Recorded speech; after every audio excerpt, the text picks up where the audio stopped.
Sometimes we land up in sickness because at one time we were not careful with our diet. Sometimes we eat what we get.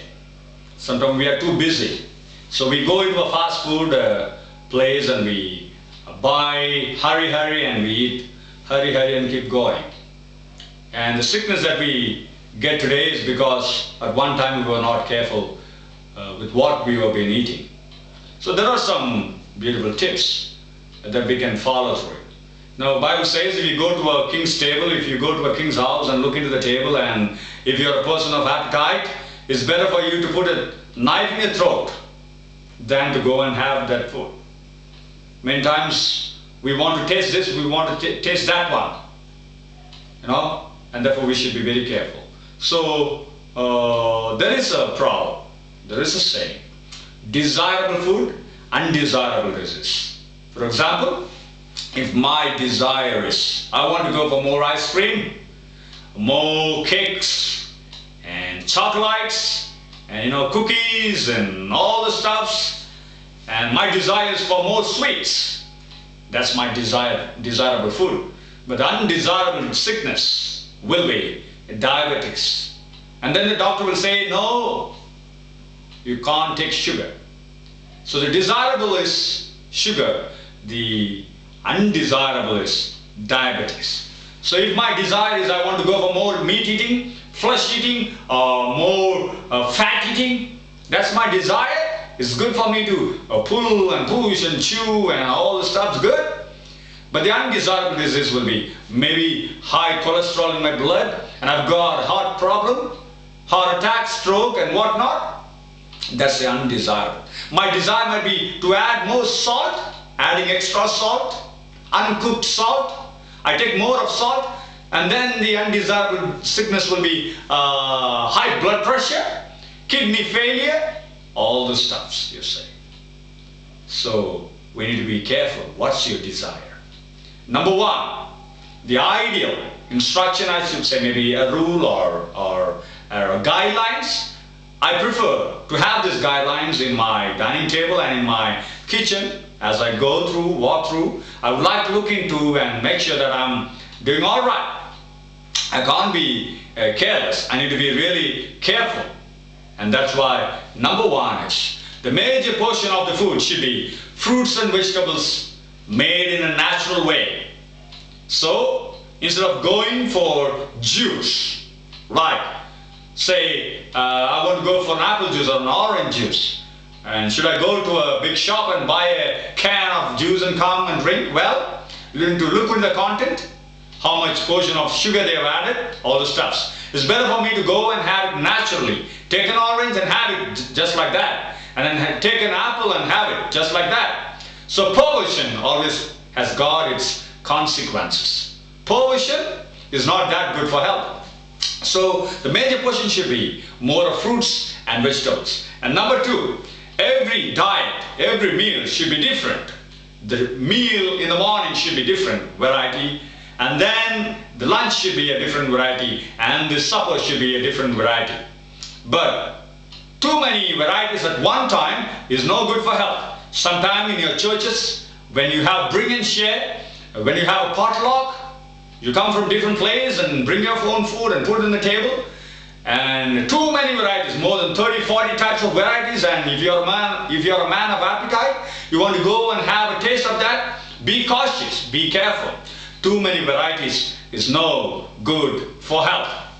Number three, it's better to use unrefined, like use the whole grains such as whole wheat bread and brown rice, whole. More refined is no good for health. And number four, we need to be careful with all white poisons. As I told you already, the white poisons are fat, sugar, and salt. The Bible also says, be careful, don't take blood. So we need to be very cautious, be careful in our diet as we eat every day in our life. And number five is, we have to have a set time for our eating. I can't eat as I like.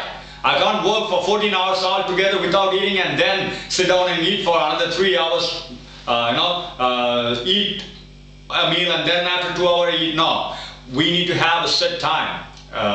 By keeping our stomach functions better on a regular schedule, allow at least 5 hours between meals. That's from end of one meal to the beginning of the other meal. At least 5 hours of break should be there, and then the digestion system can function better. Number 6, sometimes we land up eating all through the day, chewing something, drinking something, too much stress. As I was reading through a depression book, a stress book, a symptom can be either eating too much or you never eat. So sometimes if you're overstressed, you tend to eat all the time, chew all the time, drink, keep on drinking something all the time. And at the same time, if you're more stressed and depressed, you might fast for months together. And that's a symptom. And therefore, eating in between meals is no good for health. So eating between meals delays stomach emptying. And because of stomach emptying, there can be spoil and ferment in the stomach. And that will cause us bad breath, and that will cause discomfort to the people all around of us. And number 7 is, all 3 meals, there is a hierarchy. If you're having a breakfast, the breakfast should be the biggest one, a king size breakfast. And if it is lunch, maybe not that stronger like the morning one. And if you're eating the supper, it should be so simple. And before, if you're going to bed, if you're taking supper, it should be at least 3 hours, 2 to 3 hours before your bedtime. So if you're eating your supper, I can't have my supper just like that, full, and then go to bed and sleep. That will cause snoring. And when the body needs rest, your stomach is functioning, is working for digestion, and then you'll put on weight, you'll snore, and it's not going to be good for your health. That's one of the cause for obesity. And then that's not perfect health also. Number 7, we need to eat what we need. As we eat, we need to be sure not eating too much. Overeating is not good for health. Man of appetite. Too much eating will dull our mind. We can't be fresh. We can't think fresh. We can't be active. It's going to make us sleepy and then very dull all through the day. And therefore eat what you want, but make sure you don't overeat. Sometimes you're tasting that food for the first time, or sometimes you're eating the food after a long time, or sometimes you get a food free of cost. Because you're getting free of cost, don't eat too much. At one occasion I was in a potluck, it was in a church, bring and share. People, they brought from everywhere, and me too, I brought that one there. And I observed one sister ate more than 7 eggs. 7 eggs. The body needs 1 egg. An adult can take maximum 3 or 4 eggs a week.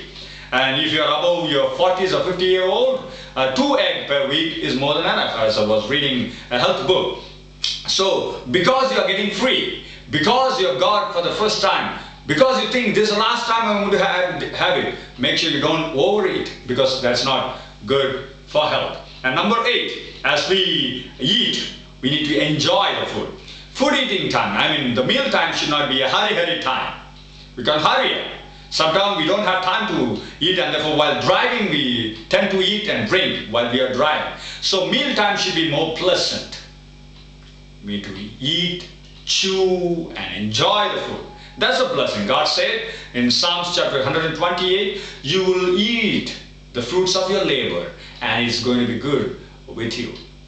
And number 10, drinking while eating is not good for health. So meal time, I can drink in between meals. Make sure every day we have at least minimum 8 liters of water. Our body needs water, and therefore we need to be careful drinking water in between meals, but not during meal time. If we drink during meal time, it will dilute our food, and the best we cannot get in our body.